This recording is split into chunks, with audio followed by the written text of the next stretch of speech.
हाय दोस्तों, नमस्कार। अ, वैसे तो समय बहुत ही प्रतिस्पर्धा का है, कंपटीशन का समय है और इसे हम अगर यूटिलाइज करना चाहते हैं तो हमें अपडेटेड रहना होगा। और हम अपडेटेड रहेंगे तभी हम किसी एग्ज़ाम को क्रैक कर सकते हैं या कोई बड़ी उपलब्धि हासिल कर सकते हैं। ये तो रहा कंपटीशन की बात। अगर हम बात करें बिजनेस में, तो बिजनेस में भी एक बड़ी कैपिटल की जरूरत होती है। बड़ा कैपिटल होगा, उसके बाद उस कैपिटल को आपने जैसे ही लगाया तो साथ में आपके पास और भी रिसोर्सेज होने चाहिए, आपके पास पूरा नॉलेज होना चाहिए। आपको एक बहुत बड़े फील्ड से, मतलब एक बड़े प्रतिस्पर्धा से गुजरना होगा जहां ढेर सारे लोग आपके प्रतिद्वंदी हैं, जो आपके खिलाफ खड़े हैं, आपके सामने खड़े हैं और उनमें उनको बीट करके आपको आगे निकलना है। तो ऐसी परिस्थिति में आपको क्या करना चाहिए? जैसे आप में से कुछ लोग हैं, मैंने किसी अपने परिचित वाले से कहा कि आपके पास टैलेंट है, वो टैलेंटेड हैं। तो मैंने कहा कि आपने कई बार पीसीएस का एग्जाम निकाला है, प्री निकाला है, मेंस नहीं हुआ है, तो आपके पास टैलेंट है और आप उसे दिखाइए। उसे आप एग्जाम दे करके, एग्जाम बीट करके और सबको प्रूव करके दिखाइए कि आप जो है आप योग्य हैं, आपके अंदर योग्यता भरी हुई है। वो ऑलरेडी जॉब में भी हैं, तो नौकरी में होते हुए उनको ऐसा नहीं है कि चुप बैठना चाहिए।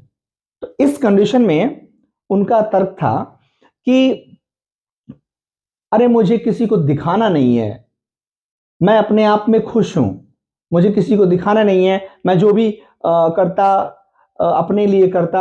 अब आप बताइए, अगर उनके अंदर ऐसी भावना है कि हमें किसी को दिखाना नहीं है, अगर आप अपना टैलेंट उपयोग करके और कोई उपलब्धि हासिल करते हैं तो इसका मतलब तो दिखाना नहीं होता है।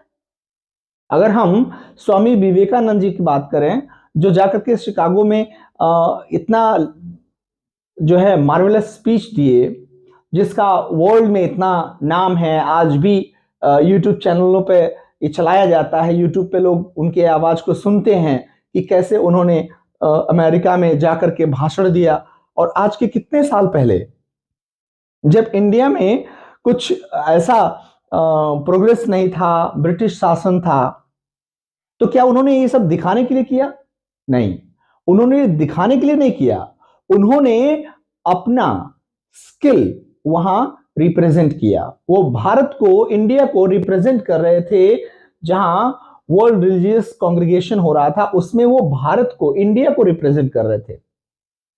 उन्होंने हिंदू रिलीजन को रिप्रेजेंट किया। हम कह रहे थे, जब आप कोई अपना टैलेंट लगाकर किसी एग्जाम को बीट करते हैं या अपने टैलेंट के माध्यम से कोई बहुत बड़ा बिजनेस एम्पायर खड़ा करते हैं, तो आपके आसपास या आपके सराउंडिंग्स, आपके नेबरहुड के लोग इस चीज को केयर करते हैं। आज तक तो मैंने ये भी देखा कि लोग आप ड्रेस कौन सा पहनते हैं केयर करते हैं, आपकी ड्रेसिंग स्टाइल क्या है, कौन सा ड्रेस ट्रेंड में चल रहा है और आप वो पहन रहे हैं कि नहीं, ये सब चल रहा है।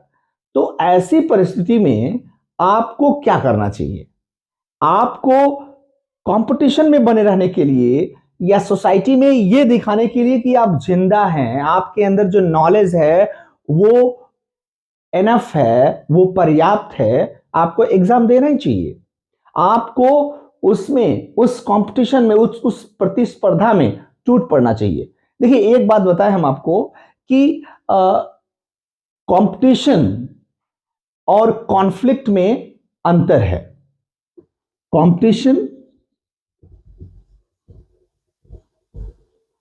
और कॉन्फ्लिक्ट,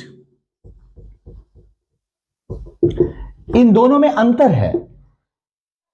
कंपटीशन जो होता है वो एक तरह से एक समुदाय में रहने वाले लोगों के बीच उठने वाला या दिखने वाला एक ऐसा जज्बा है जिसमें एक व्यक्ति दूसरे व्यक्ति को किसी भी क्षेत्र में कॉम्पीट करता है वो है कंपटीशन और कॉन्फ्लिक्ट यानी संघर्ष, जिसको आप हो सकता है दूसरे शब्दों में स्ट्रगल कह दें। तो कॉन्फ्लिक्ट जो होता है वो एक तरह का प्रतिद्वंद होता है, एक तरह का युद्ध होता है, एक तरह का आपसी मतभेद होता है। तो हम आज जिस टॉपिक पे चर्चा कर रहे हैं वो टॉपिक है कि why should you be successful in your life. आपको अपनी लाइफ में सक्सेसफुल क्यों होना चाहिए। ये वाकया 2010-11 की है, जब मैं जॉब में नहीं था। उस समय की ये बात है जब मेरे अपने ही फैमिली में ये बात होती थी। जैसे कोई बात होती थी तो वैल्यू, क्योंकि मैं जॉब में नहीं था, मेरी बात को कम वैल्यू दी जाती थी। जो लोग जॉब में होते हैं उनकी बात को लोग तुरंत मान लेते हैं, सोचते हैं, लोगों का ये मानना है कि वो जॉब में है या वो सक्सेसफुल है तो लोग उसके अंदर टैलेंट है। मैं वही कह रहा था कि अगर आप सक्सेसफुल होते हैं तो लोगों के सामने ये प्रमाणित हो जाएगा कि आप टैलेंटेड हैं। अगर आप टैलेंटेड नहीं हैं इसीलिए आप सक्सेसफुल नहीं हैं। और एक और बात है, मैंने एक वीडियो में डाला था बहुत पहले कि Rome was not built in a day. रोम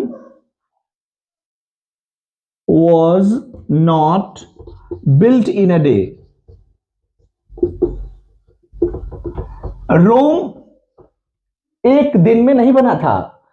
विश्व का, वर्ल्ड का वो शहर, सबसे पहला जो सभ्य सिविलाइज्ड शहर माना जाता है, डेवलप्ड शहर माना जाता है, वो है रोम।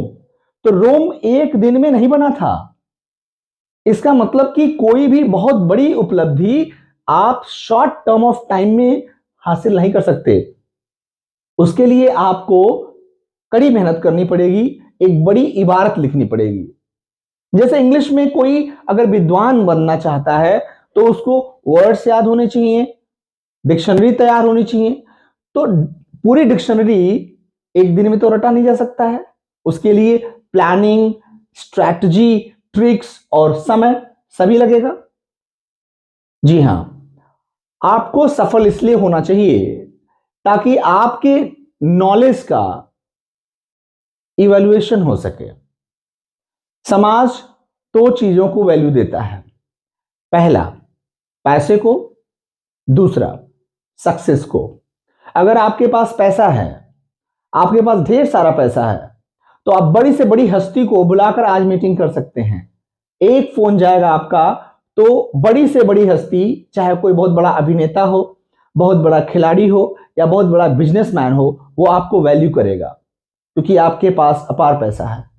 और वहीं दूसरी तरफ अगर आपके पास नॉलेज है और आपने उसको प्रूव किया है, आईएएस, पीसीएस, आईपीएस या किसी बड़े पोस्ट पे आप पहुंच चुके हैं या साइंटिस्ट बन चुके हैं, तो आपके नॉलेज की वैल्यू की जाएगी। एक बार फोन घुमाएंगे, किसी भी बड़े से बड़े पोस्ट वाले व्यक्ति को आप उससे बात कर सकते हैं, उसको सलाह ले सकते हैं उससे और अपने काम को कर सकते हैं। या हो सकता है कोई अर्ज, कोई रिक्वेस्ट कर सकते हैं उससे, आप उसको भी आपसे काम पड़ सकता है। आपको अपना नॉलेज क्यों प्रूव करना चाहिए? मैं इसलिए नहीं कह रहा हूं कि आपको शोवी या दिखावटी बनना चाहिए। मुझे आर्टिफिशियल बनने पे कोई शौक नहीं है। मेरा कोई सलाह नहीं है कि आप आर्टिफिशियल बने, आप एक तरह से आप दिखावे की बात करें, नहीं। मेरा तात्पर्य है कि आपके पास जो है जेन्युइन, वो जेन्युइन, अगर आपके पास एक पेन है और इस पेन की कीमत आपके 10 रुपए है, तो इस पेन की कीमत 10 रुपए है, ये सबको पता होना चाहिए। अगर मेरे पास नॉलेज है तो मेरा नॉलेज कहीं एक प्रतिमान स्थापित करके, कहीं एक रिकॉर्ड स्थापित करके, एक हाइट लेकर के दिखाएगा कि हां, मैं इतना नॉलेज बियर करता हूं, मैं कोई एग्जाम बीट कर सकता हूं और मुझे सफलता मिल सकती है। आप सफल हुए, जैसे मुझे जॉब मिली, एक के बाद एक कई जॉब मैंने हासिल किए।